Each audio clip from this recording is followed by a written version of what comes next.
Welcome to the Building Heroes podcast, where we learn to build heroes in our homes to help our kids be prepared for their life journeys.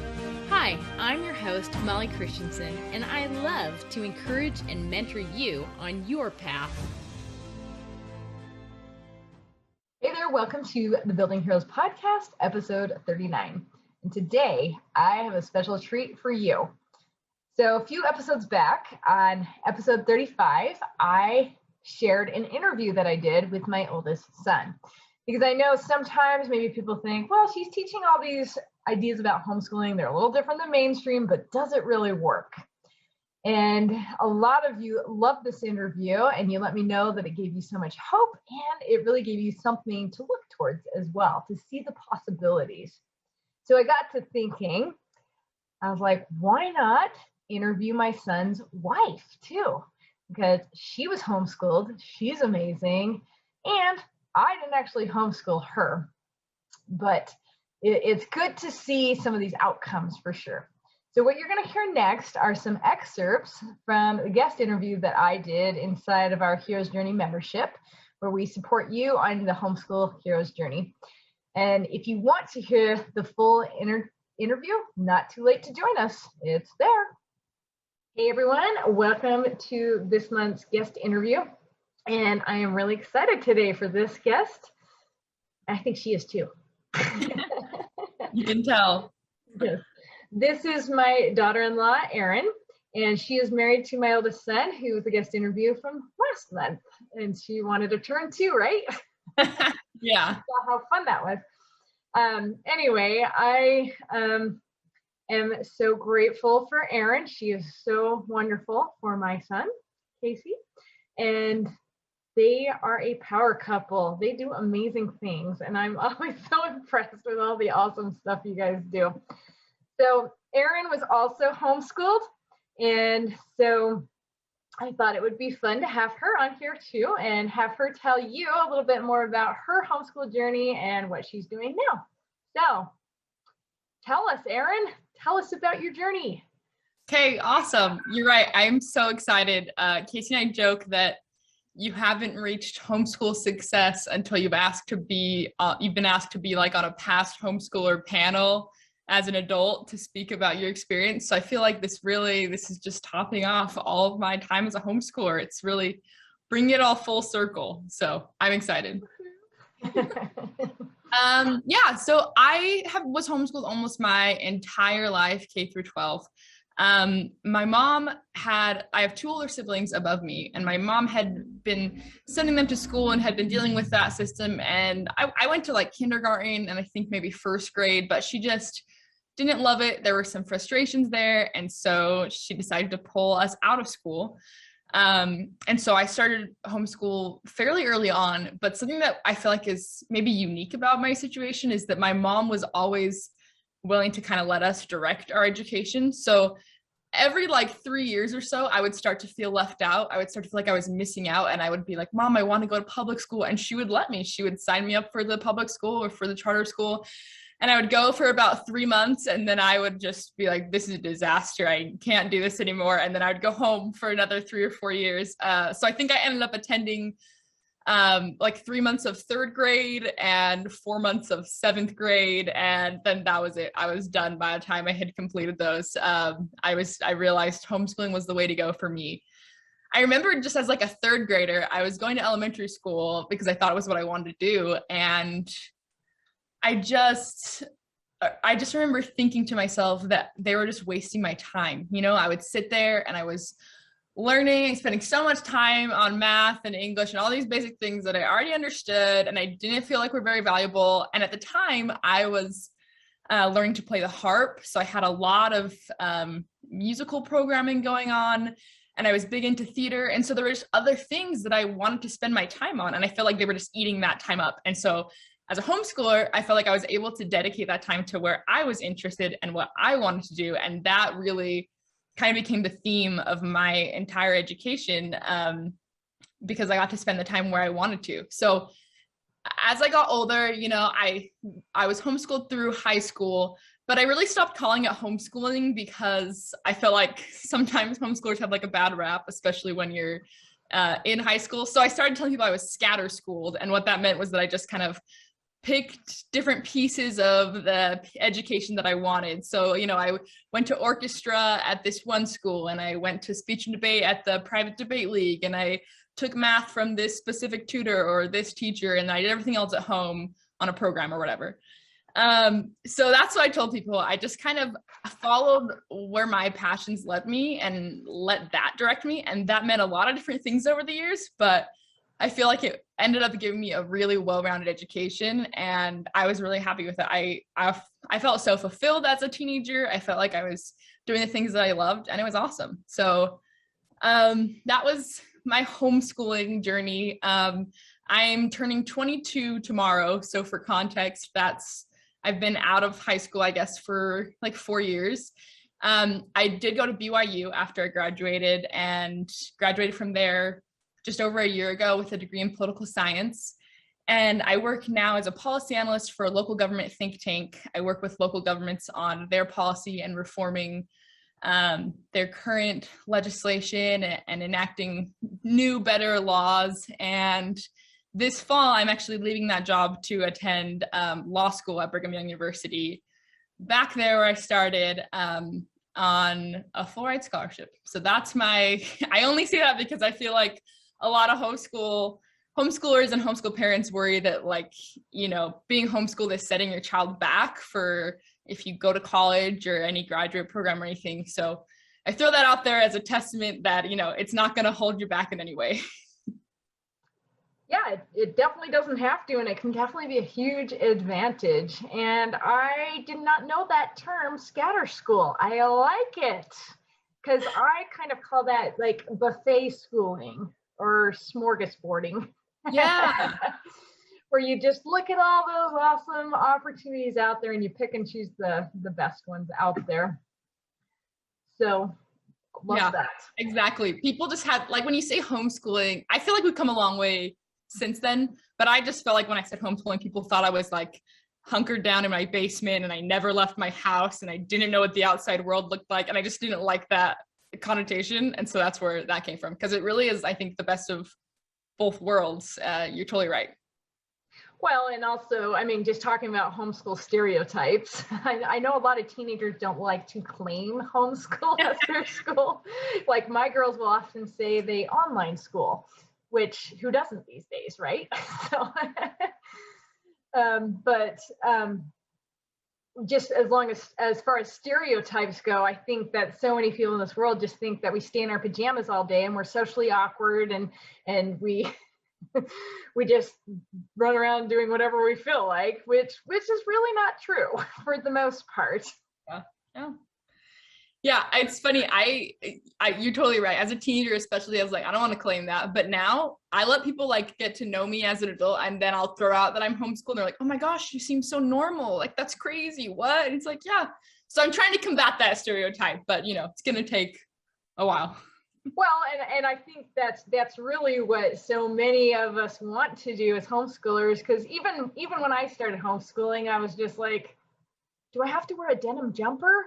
Now they're actually coming back and they're cute, but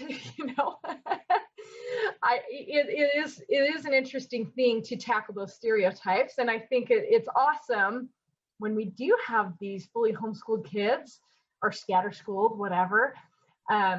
I don't even mean fully homeschooled. I just mean people who've taken their own education into their own responsibility, and they've done the things that they are passionate about. But when we see you guys, you're like, look, you can be successful. Isn't this awesome? And you don't have to be socially awkward. Although sometimes I think I'm socially awkward, and I learned my social skills in public school. So, yeah. But some of us are probably, it's a lot more dependent on personality and parenting, I think somewhat kind of a combination of the two too. And I definitely don't think you're socially awkward. I might be the opposite of socially awkward. I might be socially comfortable to a fault. So that's on the other side of that spectrum. You're right, though. Like, the whole socially awkward stereotype is so weird and so dumb, because first of all, a lot of people are just like shy or at different levels of involvement than other people. And like, that's fine. And you would find that in public school or private school or anywhere. That's just called being human. So it's weird that it's been like relegated to the homeschool stereotype. But well, and I think often at the beginning, a lot of the people who were homeschooled are the ones who struggled to fit in. And so they did feel socially awkward. But when they came home, hopefully they could, you know, feel more safe and secure in that area too, you know. So, yeah. All right. So you are going to law school, which is an intense thing, I would say. So why don't you tell us a little bit more about why you've decided to go to law school now? Yeah, so that's a really good question. It's been a culmination of a lot of things. I grew up doing like speech and debate and mock trial and all those stereotypical things that you'd think might lead a young person to want to go to law school. But despite all that, I actually really did not want to go to law school at all. But in the summer of 2019, right after Casey and I got married, we actually went out to Washington, D.C. We got married on Wednesday, went on our honeymoon Thursday, Friday, Saturday, Sunday, came home and packed on Tuesday and moved out the next Wednesday to DC. So that was a wild time. But I was interning in the Senate in DC. And so while I was there, I had the opportunity through BYU to listen to a bunch of really cool speakers and meet some really cool people. And there was this time when we were sitting in a courtroom, we were listening to Judge Griffiths of the DC Circuit Court speak. He's an LDS judge on the DC Circuit. And I just remember listening to him talk about the court system and the importance of, civil discourse, being able to talk about big ideas and challenge each other. And somewhere in that conversation, it just hit me. And I just felt a really strong feeling that I should be pursuing the law school path. And I guess I can't really chalk it up to anything other than, a spiritual prompting of sorts. And so I rode the bus home with one of my fellow classmates and I asked him about law school and the law school admissions test. And I was like, this is the first time I was hearing any of this. And I went home and I cried to Casey because I was like, I really don't know if I wanted this, but I feel like it's what I need to do. So at the moment, I just had kind of, that mentor figure had prompted something in me, had sparked something in me. And I just trusted in that. And I went down that path and I started down that path. Flash forward a year later, I graduated and I got my job that I work in now, working with governments and land use and that kind of thing. And so I had kind of been preparing to go to law school, but also didn't know. So I got this job. And in that job, I had the chance to just learn so many crazy things. It's been such a wild ride, such an experience, but I realized that I was really passionate about things like property rights and things like local government. And that's what I was working on, but I also didn't feel like I had the necessary skills to really take that on to its fullest extent or really actually make a difference in that sphere and make an impact without a law degree. And so it kind of all came together. I realized these giants that I had been battling, actually, I was prepared for and I was being guided towards. So it really just all fell into place. And I studied and prepared and I took the LSAT and I went through the application process and just decided that it was the right thing for me. So it was kind of just like having faith in a feeling that I had and then following what I loved and what I cared about in the moment. And it led me to where I am now. Well, and I love that because that's a really great example of a hero journey story, which is not complete yet. You're just kind of like, you get this call to action that maybe you need to go on the path to the law school, and you have all the refusals about why maybe you shouldn't do that because it's big. That's a commitment. It's scary. And then you have mentors to help you through, and then you committed to the action. And that's when you started journeying into the unknown. And that's when the adventure really begins. Yeah. And that's what's coming up for you next. So it's really awesome too that you're homeschooled and now you've gotten this full ride scholarship to go to law school, to one of the top law schools in the country. So do you want to speak a little more about that? How did you get a scholarship? I think a lot of parents are like, wow, Yeah. Yeah, that's a really good question. And the answer is hard work. And I'll tell you why that is the case. Growing up, I did not really know how to study. I never really studied that hard. I mean, I was homeschooled. I loved reading. I loved learning, but things came really naturally to me. And so I never really had to like buckle down, put my head down, do the work, and just work hard. So that kind of continued through college. Like I had to work harder and I had to figure it out, but it wasn't like a real challenge for me yet. Preparing for law school, so in October of 2019, after I got home from that summer from DC, I took the LSAT, which is the law school admissions test. And I got like a 157, which is like kind of average. And I was pretty disappointed because I don't know, I guess I'm a little entitled in that way. And I was kind of expecting success. I was kind of just expecting to like take the LSAT and get like a 90th percentile score just because. So that really like shocked me into reality. And I realized that this was going to actually take some commitment if I wanted to do it.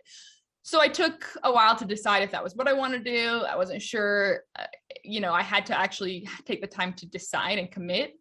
But the following year, I decided that was what I wanted to do. And because of the kind of law that I want to go into, I realized that I wasn't going to ever be in a position to pay off hundreds of thousands of dollars of student loan debt. So I had to go somewhere affordable and I had to preferably get a scholarship. So I made an agreement with Casey and some of my good friends that I would take an LSAT section every day. So that's like 35 minutes of just practicing. And if I didn't, I had to pay them each $10. So that would have been $30 to back out of that commitment. And that was kind of based off some books we read about like habit forming. And so I did that. We made a little contract and we signed it. And from February to November of last year, I took an LSAT section Monday through Saturday, every single day without fail. And that is kind of how I ended up in this spot where I am. I don't know, like law school admissions will tell you they're looking for well-rounded candidates, obviously, that have a lot of experience. And I had that too. I mean, I had a lot of really good extracurriculars and I have a job that I've worked in kind of in the field. And so I have a lot of background. But without that LSAT score, I don't think I would be in the position that I am. And the only reason that happened is because I just put my head down and decided that it was something that I wanted and I wanted enough that I was going to work for it. So like I'm really proud of that story because it's like not something that came naturally to me, but I decided it was what I wanted and I went for it.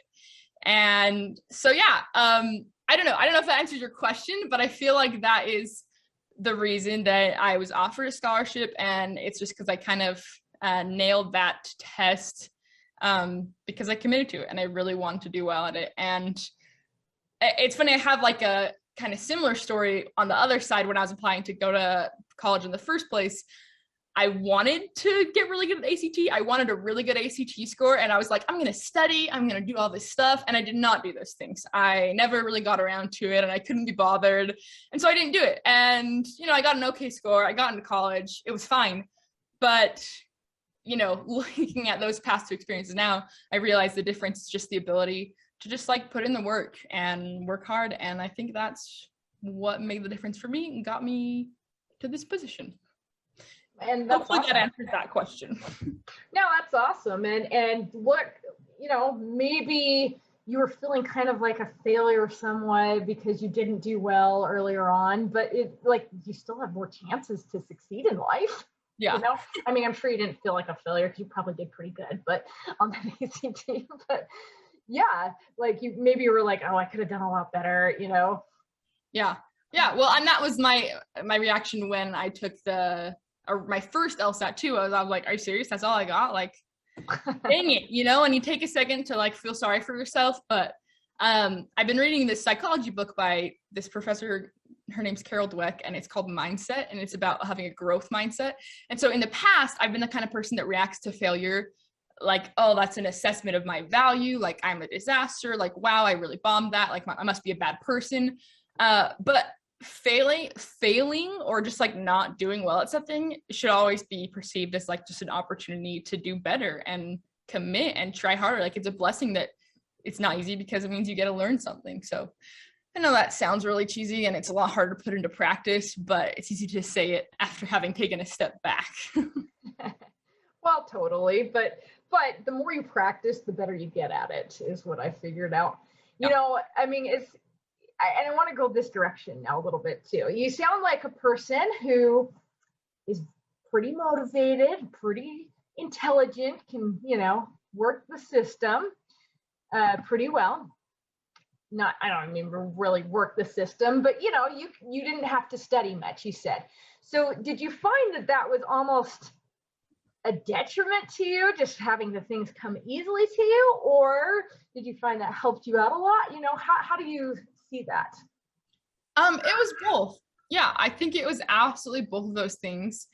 On the one hand, like I loved all my high school experiences, and I loved doing things that came naturally to me and that I loved doing. And it was awesome. But it did, like I said, it kind of built this sense of entitlement into me that like I should be good at everything. And my value as a human being is tied to being good at everything. And so I kind of had a rude awakening when I, got to adulthood, and I was like, oh, I'm not good at everything. That's kind of hard to realize.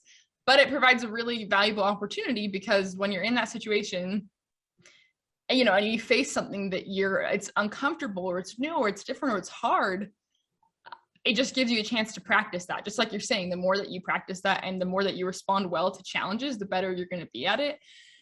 So I feel like it was a blessing and a curse. It was an awesome, I really clung to things that I was good at, but it was also almost limiting in that sense, because I was afraid to branch out. And I'm not as afraid of that anymore. And I like to take on those challenges now, because I feel like that's where you find real value in the work that you do. Yeah, that's awesome. I mean, I have some kids who everything comes naturally to them. And so they have that same issue where, you give them something new and they don't know how to do it. And so they don't even try. Yeah. And you're like, what? So, but it actually really does go back a lot to that mindset book by Carol Dweck that you're talking about, where a lot of times it's more about the persistence and the grit than the natural talent. And so I love your example of studying for the LSAT test, because I think sometimes we think that some kids are more natural test takers than others, which is true in a sense, but it's also a skill anybody can learn if they just put in the time for them. For some people, it may be less time. For other people, it might be more time, but anybody can actually learn it if they want to and they choose to. Yeah. That's part of the mindset thing too, is that like some people really believe that their intelligence and their abilities are fixed, and that's how living in a fixed mindset. And that's just not true based off of a lot of the research that's been done on that. But it's also just not healthy. Even if it was true, it's not healthy to be like, well, if I'm not good at it now, never be good at it. I'm a big believer that, just what you're saying, like tests can absolutely be learned. Whether or not it's worth it to learn them, or that's like going to be really valuable, totally different question. But yeah, I think it just takes persistence and grit and tenacity. So yeah. Yeah, awesome. Okay, let's go back to your homeschooling experience. And why don't you tell us what you really felt like, maybe more specifically, what was really good in your homeschool? And then maybe you can say what you would change, because Casey told us already that he was all for homeschooling the kids. So, hopefully you are too. We already have this conversation. Just kidding. No, but maybe you can say, what would you take that was good if you start homeschooling your kids, and what would you change? Maybe we can phrase it that way. Okay. Well, first, I do want to homeschool my kids. I think that would be awesome. Hopefully that's the plan. So I'm with you there. I'm with Casey there. So, and I'm totally supportive. Yeah, I know. I have a good support system. It's true. I'm very lucky when it comes to that. I know that's like the hardest challenge with homeschool moms, is that like there's nobody. It's like, where's my network? What do I do? I have like very built-in network and support system for that. So super blessed. Anyways, what I really loved about my homeschooling experience is that it was passion driven, that it was what I cared about and what I wanted to do. So like I said, like when I was young, I was really into the harp and I was practicing hours a day and I loved it. And I loved theater and all these things. As I got older, I got really into speech and debate, and I would spend hours a week on speech and debate with the local league that I'm sure a lot of people are familiar with. I don't know. And that was, that was what I loved. That was what I wanted to do. And I just think that's really fun. It's a lot more, I feel like, in line with real life, at public school, it's like we have hour blocks for these different subjects. And real life isn't like that.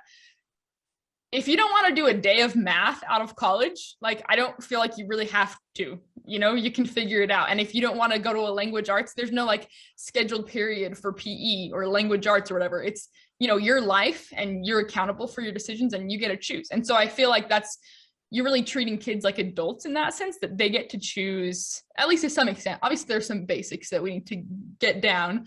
But to a large extent, I feel like there's a lot of freedom. At least there was in my experience, and I love that. What would I change about my experience?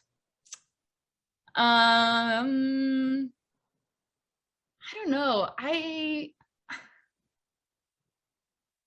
feel like I wish, this isn't like academic specific, so maybe this isn't a good answer, but I wish that there was like less pressure on me as a kid.